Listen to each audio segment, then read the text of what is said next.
everyone, and welcome to today's episode of the SaaS Marketing Show. I'm really excited today to be joined by Aazar from Userpilot. He is the head of growth at Userpilot.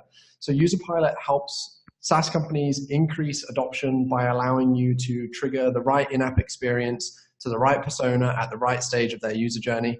Aazar, I'm super excited to have you here. Welcome to today's show. Thank you for having me. I'm super excited to be here. I'm looking forward to doing this chat and recording everything and sharing some of your knowledge with everyone watching this, listening to this. Before we get into today's topic, which is going to be the kind of SEO formula and strategies that you guys have been using to help Userpilot generate like thousands of additional leads and begin to grow the business pretty drastically, I want to first talk a little bit about Userpilot itself. So as I said in the intro, lots and lots of people I'm seeing Userpilot starting to become the go-to platform for like in-app experiences. Every time I'm in SaaS Growth Hacks and someone asks about that, Userpilot pops up. So it shows that you're doing a really solid job of like awareness right now and brand building. But maybe you could just give a quick introduction or overview of like what Userpilot is and a little bit more about the business before we begin. Yeah, sure, for sure. But before, I have a question for you. How long did it take you to learn that intro for Userpilot? Because it seemed like you really memorized it. No, so honestly, I just like to make sure that before we do any of these shows, I spend a good amount of time kind of researching everyone that comes on, because I think there's nothing worse than if you were to come on and I just don't know anything about you and the business. Like, we spend so much time doing stuff that we don't need to do, right? And it's no good for everyone listening. So yeah, I spend a little bit of time ahead of each episode, and then I have my notes on the screen next to me. But thank you. I'm glad that I did a good job of that. Yeah, great job. Yeah. So about Userpilot, so we are user onboarding product adoption software. Basically, it's instead of doing it themselves, the SaaS companies, they can just use on top of a layer on top of their application that basically helps the user activate a feature. So the activation is the biggest metric. And once the user is activated, then converting them and then converting to more features and making them activate more features, and then eventually showing the different parts of Userpilot and not overwhelming the users right away. And Userpilot does the messaging part in there. People use it as for different cases. They use it for new user onboarding. They use it for major and minor releases when they have a new feature. They use it I use it for my webinar promo as well. People use it for forms, so they can ask questions, micro surveys, for example. In that training, we have a resource widget. You can just put it on top of your application, and users can just go and click on help documents, user flows that they created with Userpilot, and basically educational content. So everything in-app education, in-app experience, in-app learning is all about Userpilot, and then they can test it as well, which flows work and which flows don't work.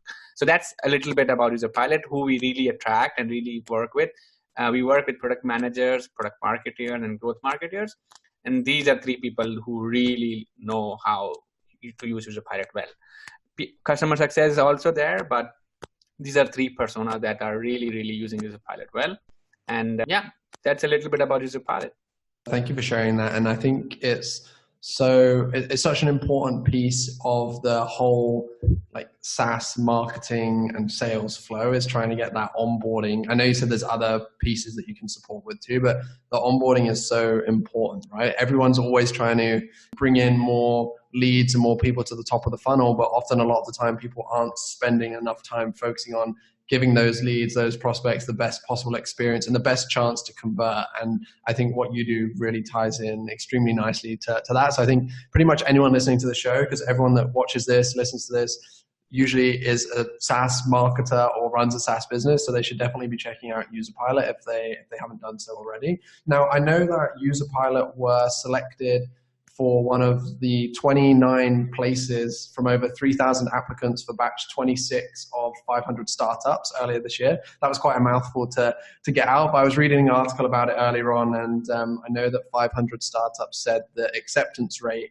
of people who applied was like 1% or less. So that's a pretty impressive achievement in itself. Maybe you could give us a bit more information about where the business is at. Like, I know we're not going to share revenue numbers and stuff like that, but for everyone listening, just so they can get an idea of kind of what stage you guys are at the moment, that would be really cool. Yeah. Thank you for that. Doing the research again. I think other podcasters should learn from you, to be honest.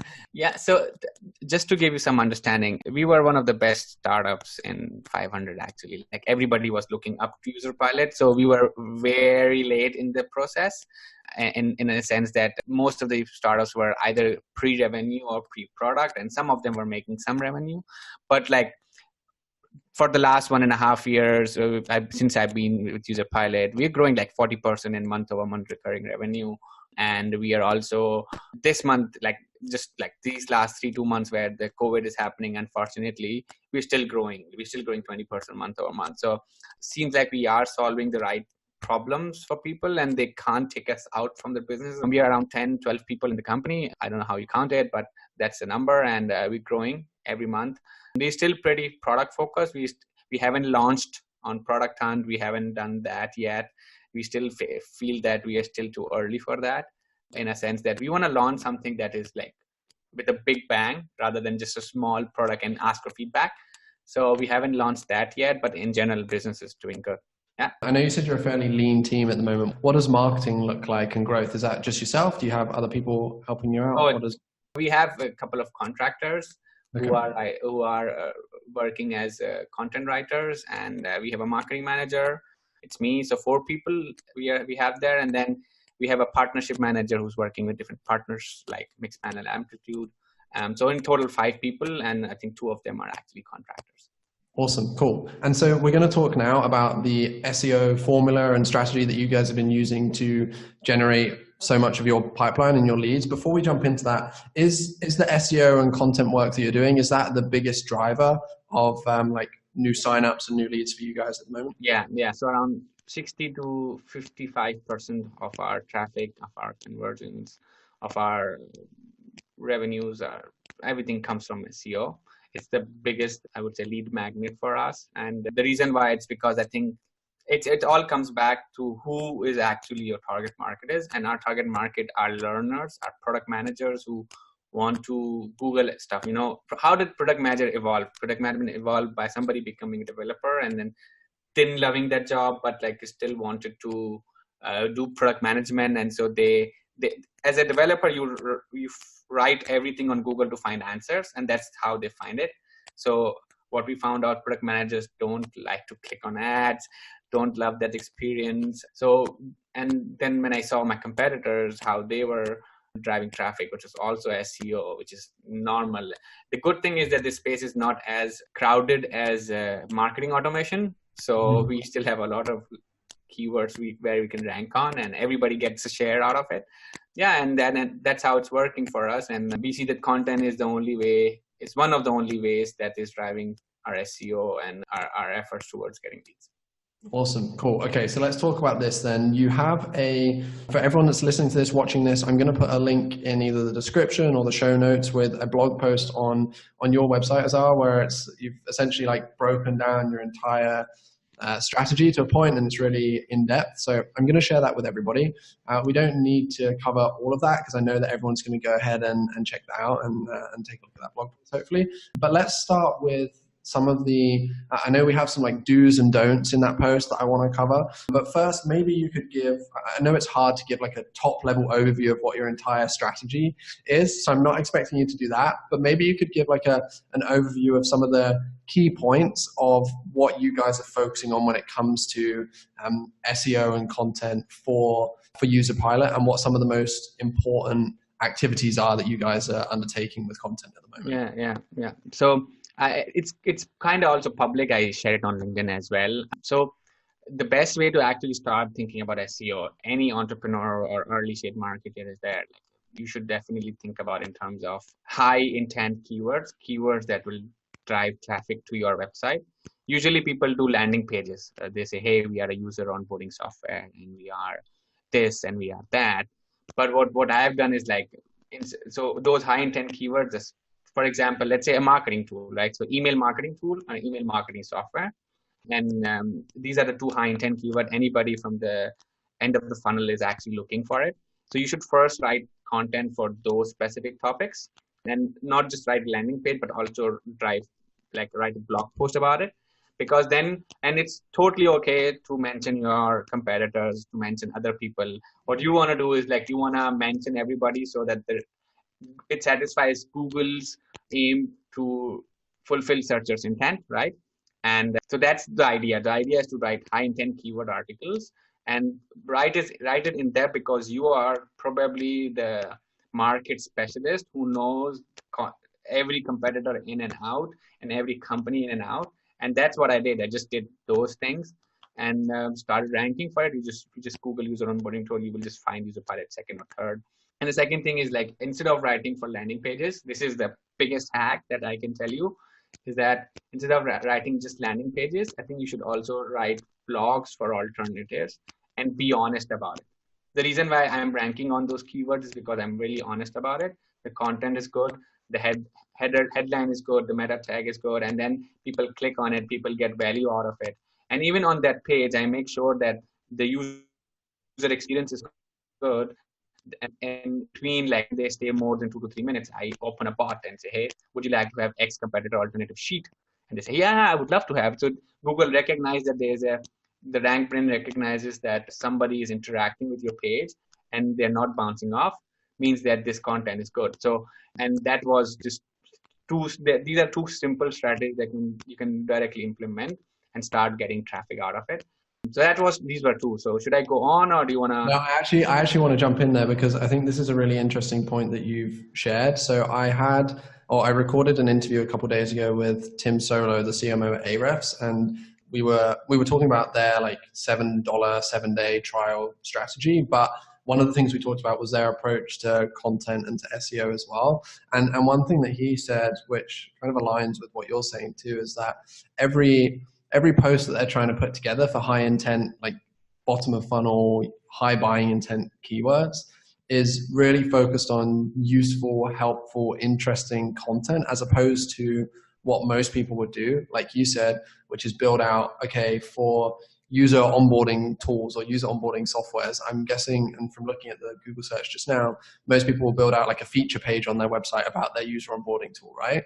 Yeah. So it's interesting, because again, it sounds like a simple piece of advice of like, hey, don't do that. Instead, write out a really useful, helpful blog post. But actually, it's often the like simplest piece of advice that can be the most beneficial sometimes, because just looking at the post that you have that's ranking for user onboarding tools, I can see why that's going to be working well for you guys. And I can see how that strategy replicated across as many like bottom of funnel keywords as you can identify. Once you build up the volume of that, then it's going to perform really well, because hey, look, there might not be the highest search volume for some of these bottom of funnel keywords, but we know that they're going to be so much more likely to convert. So I think it's an interesting strategy for sure. And I'd encourage anyone listening to this or watching this to go and check out a few examples of those that you've done. One question that I have though is like, how do you find the balance between like quality and volume? I know that it takes time to build up those initial like organic rankings, and some people go down this like super high volume approach, and then there's other people that are looking at, okay, we're okay for it to take time because we know that the pieces that we have are so high quality and they're going to convert so well. Like, I know you have a few contract writers and other people that you use, but what does your process look like in terms of identifying new keywords, putting articles together? Like, how are you doing that? So the best way to do is like just look at competitors, what they are ranking at. And as I said, I was just lucky that my market was not that crowded. Their domain authority was higher, but my market was not that crowded. And so I actually defeated like Neil Patel's user onboarding tool blog. If you just look at it, you'll find it. And then there was another high domain authority content as well. I just focused like, first of all, high quality content. Like I would just write one blog per week, do the complete research, make comparison charts, make sure that whatever I'm saying is honest and right, and hopefully that will resonate with people. One more thing I can tell you is that those SEO based articles I did not promote online. I did not. Like I just waited for them to get backlinks from my guest backlink strategy, but I did not promote it because I think promoting a user onboarding tool article is not that useful to people. If you think, hey, this is a user onboarding best practices and this is a tool, that would make sense. But like just promoting that article on social media doesn't make sense, because it's meant for search engine. It's not meant for people. So what I did, I just focused on high quality. I still have like at least 500 keywords that I want to rank on, but I've been following Tim, as well as there's this other guy called Benji Haim from Grow and Convert. And both of these guys, I've just looked at their content and just followed what they were doing it, and made sure that I am aligned with that, and I'm writing the same things and following the same approaches. Obviously, I do look at other companies as well and see what they have done. So just like for me, anybody who's just starting to blog, just focus on bottom of the content first and then start going up. And that was the advice from Benji as well. And one of the things that he also talked about was pain point SEO. And pain point SEO articles are articles that people are not searching for, but there's a pain for it. And so how did I find out those topics? I found out those topics, like for example, a simple pain point that you will just Google for now, say, how do I personalize user onboarding? And you will not find any keyword. You just say, if you just said personalized user onboarding, you will not find anything. But this was like third or the fourth best article that was ranking on Google for me. And this was just because there's a pain there, which is like, how can I personalize it? And nobody has written an article, nobody's searching for it, so Google doesn't tell you. And that strategy also worked really well for me. So what I did was like initially I started doing interviews to my target audience, whoever was user at that time. And I asked, hey, what's your problem? How do you fix these user onboarding issues? And what is still not covered there? And then those questions and those top of the mind answers were the reasons I made the content around it. And so I made a balance first, bottom of the funnel content, and then pain point ones, and combining that together just worked really well. And the third thing what I did was I wrote like thought leadership articles that would definitely get shared. So for example, we have this article called 5 Key Steps User Onboarding. It's a simple article, but that 5 key steps just makes you, okay, I have to just follow 5 steps and then I'll follow the user onboarding. So that was just like a couple of articles like these actually got really viral and people started sharing it. And so these were the 3 ways initially I just thought about. I did not want to overwhelm myself, but first I focused on bottom of the funnel, and then pain point, and then the article that would actually be shared by the market. I think that was the idea. Yeah, I think that's amazing advice. Thank you for sharing that, because that's actually a process that us at Hey Digital, at my agency, we're going through something very similar right now. So we're relaunching our website in a few weeks' time. Like, we've had a blog going for a little bit of time now, but we're building up like articles ready for the new site launch. And we've been following similar kind of strategies from the people that you mentioned, but then also from Chris from Content Mavericks. He's written a lot of posts on sumo.com and everywhere like that. And yeah, the pain point SEO is something that I'm really trying to dive into right now. And the way that you said that you've done that and that we're doing that is very, very similar. And I think a lot of people listening to this should take that advice and just ask your customers, ask your target market. So for example, on this podcast, one question that I'm starting to ask every single guest that comes on is, what's the biggest pain point or struggle that you have within marketing for your SaaS business? I'm asking that at the end of every episode, and I'm collecting all of those responses so that I know when we're creating content in the future that we're really focused on stuff that's actually going to be useful for our target market and the people that we're trying to put stuff in front of. So I think that's a really valuable strategy. And I think anyone listening to this that is investing in content and SEO and hasn't yet gone down that route, as you said, it may not be as easy to get some estimations in terms of like search volumes and stuff like that, but that doesn't necessarily matter for this kind of stuff too, because if someone is searching for this specific pain point and you can help them with that, the value of that over time is pretty much priceless. Yeah. So, just linking back to the pain point topic that you have. So yesterday I was having a big pain, and I think nobody has actually written on it. And I have a pain I've told you about, like a PPC, something that I'm currently struggling with. And I was looking for SaaS PPC standard benchmarks. Mm-hmm. And I want to know what is a standard CTR for SaaS. I want to know what is a CPC for SaaS. I want to know, for example, what's the usual quality score for competitive keywords, like stuff like that I have, and I couldn't find it online. Everybody's just talking about all the industries, but nobody talking about SaaS itself. And I think this is one article that you can definitely go and write. And people who have problems that are coming, and since your agency does PPC, this will definitely go in your favor and you will write about it. Maybe it won't rank right away, but like imagine if you can just like talk to like 10, 20, 30 different SaaS people, say, hey, can you just quickly fill it out for me just to understand what your current benchmarks are? And it would be helpful for the benchmarks, and it would be helpful for the SEO as well. And I think that way. Listening to that, I'm like, damn, I wish we'd done that already. But I also know that it's like in our plans right now. We've been talking about this a lot internally for the last few weeks because we've already started, like we have some SaaS PPC budget posts. Like that's what we've only been doing content for the last couple months. So obviously it takes time. We're aware of that. But one post that's starting to rank for us is how to calculate your PPC advertising budget. We have one that's related to like SaaS specific ad examples. And now we're starting to build out these other ones. So I think in 3 months time, when you Google search that question, like we'll probably come up first. Cause as you said, there's not too many other people that are focused in this space. You and I can have a chat and I can share some of these things with you after this podcast, maybe, cause I can definitely help you out with that. But I think this is actually a great example of why I do this podcast as well, because it's like, okay, I'm getting advice from you on how we can do things better within our business. But for people listening to that, that's also really valuable for them for how they can replicate that within their SaaS. So yeah, this is really cool. Thank you for sharing this. I want to ask you a couple questions. So you've shared a lot already about the kind of 3 core pillars of that SEO strategy. So I'm going to, as I said to everyone watching, listening, check the link in the show notes and under the description of the YouTube video for the full blog post where they can go and read everything that you've put together.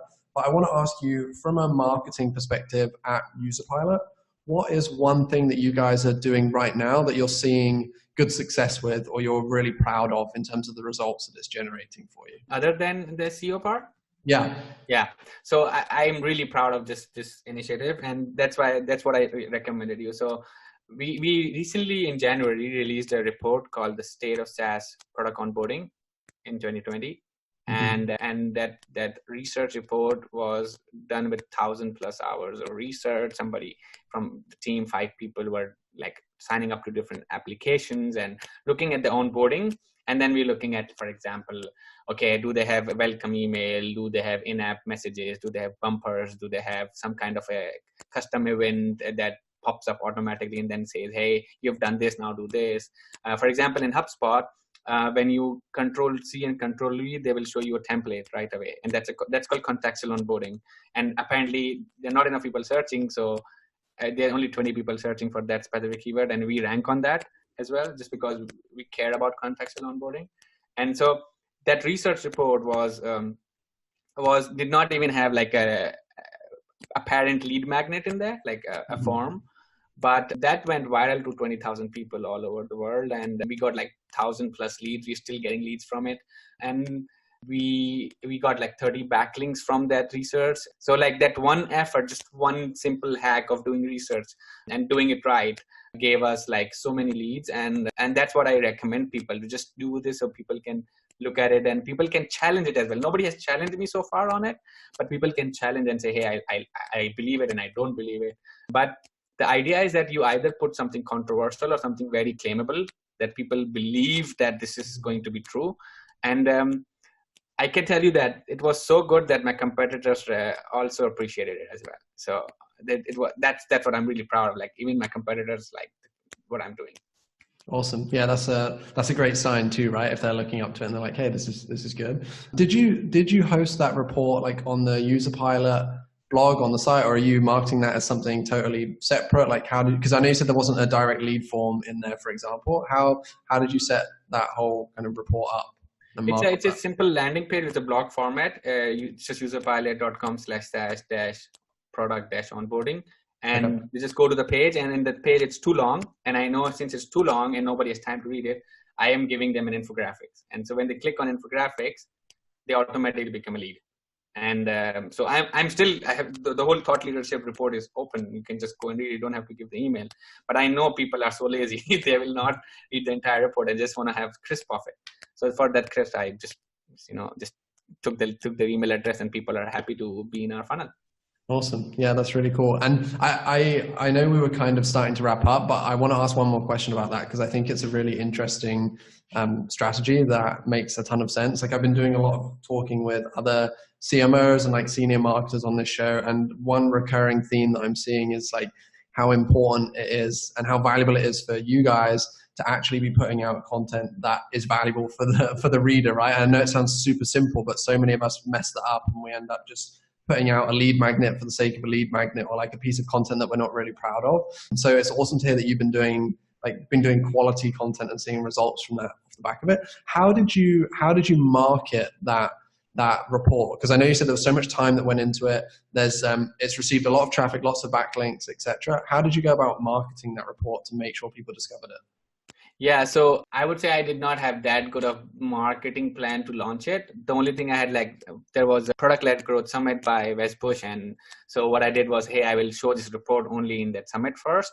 So I did the summit, I did the content, and then I shared it with people. And 2 days, 3 days later, I shared it on Growth Hackers. I shared it on I think, what's the YC platform called? The Hacker News. Hacker News. And I also, again, I said I did not have a strategy, but I have friends in SaaS industry. So everybody has a SaaS newsletter, like people at ChartMogul, people at different newsletter, and then just give them a content, and they were happy to give them in the newsletter. And somehow it got it started at the end of January, and it continued to stay till top page till 20th or 30th of February. And that's how it got marketed. And it's just, if something is valuable, you don't even have to think about marketing. For example, we see as a bandwagon effect, right? I have not seen even the content completely, but I know I've seen 2 to 3 shows. Something is too valuable, it just gets viral automatically. You don't even have to promote it. So that's what I did. And I think I should have a better strategy next time, but I think that's the point that most people miss, though, is right. They spend so much time promoting a piece of content, but if the piece of content is shitty, there's no point spending all that time promoting it if no one's going to spend time and actually enjoy it and use it. Because why would someone then, if you put together a piece of content, you want to encourage them to go through that and to see value in it, because that's why they're then going to come back to you and try out your platform either now or in the future, right? So yeah, that's really important and some really valuable advice. Aazar, I think you've shared some super helpful and insightful stuff on this episode so far. So I want to say a big thank you. As I said, I'm going to make sure I put the link to that blog post of yours in the show notes and in the description. Is there anything else that before we wrap this up, that you would like to kind of share with people that you guys are working on, or something else that you want to make people come and check out? Yeah. So what we did initially was a thought leadership article. What we want to do now is help our personas. So one of the key persona at Userpilot is product managers. And I've been working with a couple of big brand product managers to bring them on board and have a virtual summit. I wanted to do this virtual summit anyway, with or without COVID-19. I just want to do it anyway because I think it would be helpful. And right now I'm just focusing on making customer experience delightful or user experience delightful, because that's what we are good at the core. So yeah, just doing a product management summit to learn from them, to learn myself.